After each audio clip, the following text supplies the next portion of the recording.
In this video, let us see how to derive the equations for linear motion. I have projected in the screen those three equations which we are going to derive now.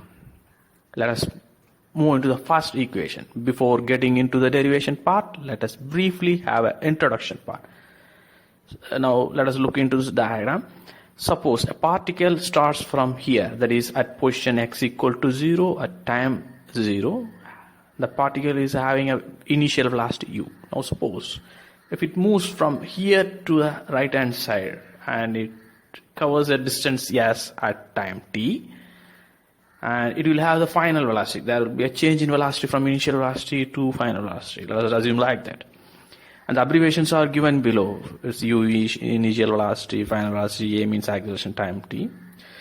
Now moving back to the first equation derivation part, the acceleration can be written like this. A change in velocity to change in time. Again, the change in velocity can be written like this. Final velocity minus initial velocity to the time taken by the particle to change from its initial velocity to final velocity.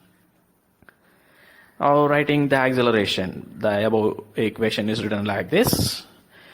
Now taking the t term from this denominator to the left hand side, and the equation can be written like this. V minus u is equal to at. Finally, keeping v on one side and the remaining term towards the other side, we will have the equation like this. V is equal to u plus at. This is the first equation, and now we have derived the first equation. Now let's move on to the next equation. Let's see a theoretical statement. A distance can be written like this: average velocity into time. How to believe this theoretical statement? From a brief dimensional analysis, we can get into this. The distance can be written in terms of meter, and average velocity can be written like this at meter per second. Of course, velocity is meter per second, and the time can be written in seconds. And second will be getting cancelled, and finally the left hand side and right hand side will both retain the unit meter. So it's perfectly balanced. With this assurance, let us move into the next step. So the above theoretical statement can be written in mathematical part like this. S is equal to average velocity into time. Of course, now we have to modify the average velocity. Average velocity is written like this. That is u plus v by 2. From the diagram, we know that u is initial velocity and v is the final velocity. And based upon those two velocities, average velocity can be written like this. And of course, from the very first equation derivation, that is equation V, we know that V is equal to U plus AT. Now we are inserting this V into the above equation, that is like this. So the S equation transformed like this after inserting the V. I am writing the previous slide's equation here, and the above equation is modified like this. We are having 2u and it is combined here. After this, we are taking this t term into the bracket. So the above equation will get transformed like this.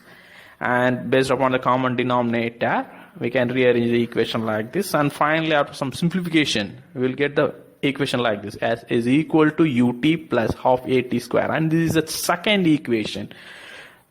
And I am naming it as equation B. Let's move on to the third equation.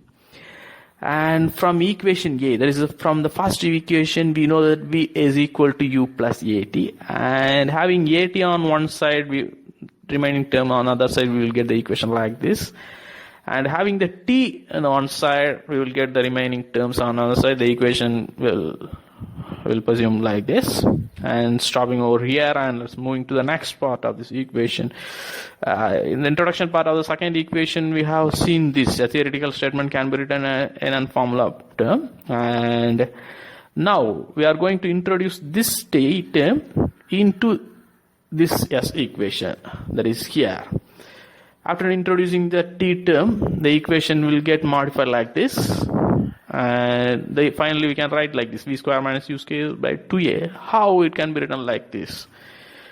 In mathematics, the formula is like this: a plus b into a minus b can be written like a square minus b square. Now we have, it is a plus b, and here as a minus b, and now assume this is a square minus b square. Now taking the 2a towards the left hand side, and the above equation can be rewritten like this. And finally we will have the equation like this. V square minus u square equal to 2as. Now this is the third equation which I have promised to derive in the very first slide. And rewriting all those equations collectively here. So with this, I am concluding the derivation for the equations belonging to the linear motion.